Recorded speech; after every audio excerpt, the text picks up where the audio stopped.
বাজারে গেলেই দেখবেন চারদিকে আম আর আম, লেচু আর লেচু। বাবুরে, এই গরমের ভিতরে আপনারা মনে করেন বাজারে তুন আম লই চলি আইবেন, তারপরে যাইয়া লেচু লই চলি আইবেন।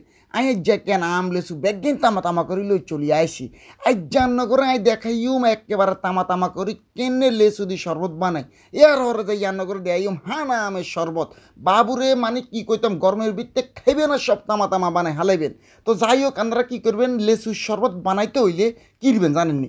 সর্বপ্রথম আপনারা কী করবেন, 10 লেচু লই লইবেন। হ্যাঁ, আবারও কইয়ে লেচু লই যদি কিপটামি করেন তাইলে কিন্তু শরবত স্বাদ হইতো না।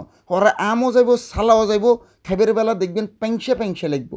অবশ্যই 1 গ্লাস শরবতের লগে 10 লেচু লইতে হইব। তো আপনারা কী করবেন, 1 গ্লাস হানি, অর্থাৎ হানি লইবেন মনে করেন 1 ফ, অর্থাৎ 250 গ্রাম। আর 250 গ্রাম হানির লগে 10 লেচু। তো এই চাইয়ালেন আপনারা আইকেন লেচুরে একেবারে সুন্দর করি সিলি সিলি একেবারে গড়াগা হালাই শুধু গোস্তওয়ান লই পেলাইতে আসি। আপনারা কী করবেন, সর্বপ্রথমে লেচু তুন চামড়া হালাই গড়াগা হালাই শুধু গোস্তওয়ান লই, তারপরে যাইয়া মনে করেন ব্লেন্ডারের কট্টা ভিত্তি লই ফেলেবেন। তো সিলি টিলি তামা তামা করে লই ফেলাবার পরে 10 লেচুরে এর হরে যাইয়া গোস্ত এগাইনি বিত্তে টুকুস করে আপনারা কী করবেন, 250 গ্রাম হানি দিয়ে দিবেন। হানি আয় আবার কইয়ের বেশি দিয়েন না, তাহলে কিন্তু স্বাদ হইতো না, খাইবার সময় প্যাংচে লাগবো। তারপরে যাই আপনারা কী করবেন, এটার ভিতরে অবশ্যই বিট লবণ দিতে হইব। বিট লবণ দিলে তাহলে টেস্টটা দ্বিগুণ হয়ে যাব। আর এটার ভিতরে যদি এমনি খাইনা লবণ দেন তাহলে কিন্তু টেস্টটা বেশি মনে করেন ভালো লাগতো না আরই। তবে যদি দেন, আপনারা যদি মনে করেন বিট লবণটা দেন, খাইতে ভালো লাগবো। আর হচ্ছে এটার ভিতরে আপনারা কী করবেন, কদ্দুরে চিনি দিয়ে দিতে হইব।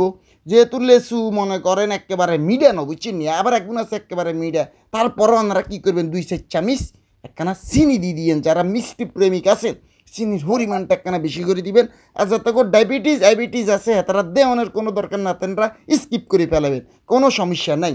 এলগা কী করবেন, এলগা একেবারে তামা তামা করি আপনারা এটার ব্লেন্ডারে দিয়ে একেবারে জুস করে লই চলি আইবেন। তবে জুস করার আগে আবারও কইয়ে রান্না করে অবশ্যই এটার ভিতরে কী করতে হইব, লেচু বেশি দিতে হবে, হানি কম দিতে হইব। অর্থাৎ 10 লগে 1 পা হানি বারবার কইয়ে, নইলে কিন্তু জুস হারামো স্বাদ হইতো না, আমও যাইব, সালাও যাইব। অবশ্যই পানির পরিমাণ কম দিবেন। লেচু যদি ছোটো হয় প্রয়োজনে 100 দিবেন 1 গ্লাসের লগে, দেখবেন খাইলে মনও শান্তি, দিলও শান্তি, কলজাও শান্তি, শান্তি আর শান্তি। এরিও আর কাকারা যেটারা চাষিরা বাইও আফারা ইচ্ছাই এলাম আপনারা একেবারে তামা তামা করি এটার কী করছি, জুস বানাইলে চলি আইসি। এলাকা একটা রান্না করে ডালি দেখাই রে সান, ইসি রে দেখছি না এটার লুকটা কীরকম। যে জিনিস দেখতে ভালো লাগে এই জিনিস কিন্তু খাইতেও ভালো লাগে। আপনারা এরম না করে খাইবেন আর কলজান একেবারে ঠান্ডা করে ফেলাবেন। এটা ভিত্তে অবশ্যই আপনারা কী করবেন, বরফ দিবেন কিংবা ঠান্ডা হানি দিক করবেন, তাহলে খাইলে কলজাও শান্তি, মনও শান্তি। তো যাই হোক, সবাই তো দেখাই দিছি কেনে কেনে করবেন। আজ জেলা এতটুকু আয় অঙ্কা চলে যাইয়ে, সবাই ভালো থাকবেন, সুস্থ থাকবেন। আসসালামু আলাইকুম।